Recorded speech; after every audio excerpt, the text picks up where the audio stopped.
Tapping ఇప్పుడు తెలుగు రాష్ట్రాల్లో ఇదే షేకింగ్ ఇష్యూ. ఇప్పటికే ఈ కేసులో విచారణ వేగవంతం కావడంతో కీలక విషయాలు బయటకొస్తున్నాయి.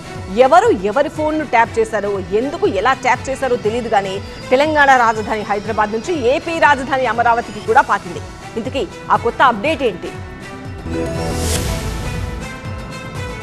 ఫోన్ ట్యాపింగ్ కేసులో తవ్వే కొద్ది కీలక విషయాలు బయటకొస్తున్నాయి. కేసులో ప్రధాన నిందితుడిగా ఉన్న ఎస్ఐబి మాజీ చీఫ్ ప్రభాకర్ రావును 3 రోజుల పాటు విచారించిన అధికారులు ఆయన స్టేట్మెంట్ ఆధారంగా సస్పెండెడ్ డీఎస్పీ ప్రణీత్ రావు పైన ప్రశ్నల వర్షం కురిపించారు. జూబ్లీహిల్స్ పోలీస్ స్టేషన్ లో ప్రణీత్ రావును కొన్ని గంటల పాటు విచారించిన అధికారులు ఫోన్ ట్యాపింగ్ లో ఎవరు కీలకంగా వ్యవహరించారనే విషయం తెలుసుకునే ప్రయత్నం చేశారు. ఎన్నికల ముందు ఎస్ఐబిలో స్పెషల్ ఆపరేషన్ టార్గెట్ ను ప్రణీత్ రావు లీడ్ చేయడంతో పాటు రాజకీయ నేతలు ప్రముఖుల ఫోన్లను ట్యాపింగ్ చేసినట్టుగా గుర్తించిన అధికారులు పలు ఆధారాలని ఆయన ముందుంచి ప్రశ్నించారు. ఏ అంశంలో టీపీసీసీ అధికార ప్రతినిధి జైపాల్ రెడ్డి సిట్ ఎదుట హాజరై తన స్టేట్మెంట్ ఇచ్చారు. ఇప్పటికే పీసీసీ చీఫ్ మహేష్ కుమార్ గౌడ్ తో పాటు 20 మంది వరకు సాక్షులు ఫోన్ ట్యాపింగ్ కేసులో తమ వాంగ్మూలాలు ఇచ్చారు. బీజేపీ నేతలు సైతం దర్యాప్తు బృందం ముందు హాజరై స్టేట్మెంట్ ఇవ్వనున్నట్టు తెలుస్తోంది. తెలంగాణలో ప్రకంపనలు సృష్టిస్తున్న ఫోన్ ట్యాపింగ్ వ్యవహారం ఇప్పుడు ఏపీలో కూడా కలకలం సృష్టిస్తోంది. ఈ అంశంపై AP Congress chief YS Sharmila చేసిన వ్యాఖ్యలు ఇప్పుడు సంచలనం రేపుతున్నాయి.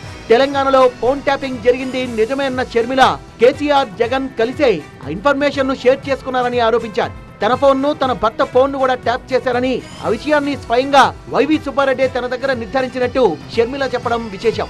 నా ఫోన్ ట్యాప్ అవుతుంది, నా భర్త ఫోన్ ట్యాప్ అవుతుంది, నా దగ్గర వాళ్ళ ఫోన్లు ట్యాప్ అవుతున్నాయి అన్న విషయం నిజానికి నిర్ధారించింది వైవి సుబ్బారెడ్డి గారు. షర్మిల అలా అన్నారో లేదో ఏపీ ప్రభుత్వం నుంచి కూడా దీనిపై రెస్పాన్స్ వచ్చింది. ఇది అన్నా చెల్లెళ్ల వ్యవహారమే అయినా, పక్క రాష్ట్రానికి సంబంధించిన అంశమైనా అవసరమైతే ఏపీ ప్రభుత్వం దీనిపై విచారణ జరిపిస్తుందన్నారు ఏపీ మంత్రి బాల వీరాంజనేయ స్వామి. దీంతో పాటు వైసీపీ హయాంలో చాలా కుట్రలు జరిగాయని అన్ని బయటకు తీస్తామని చెప్పారు.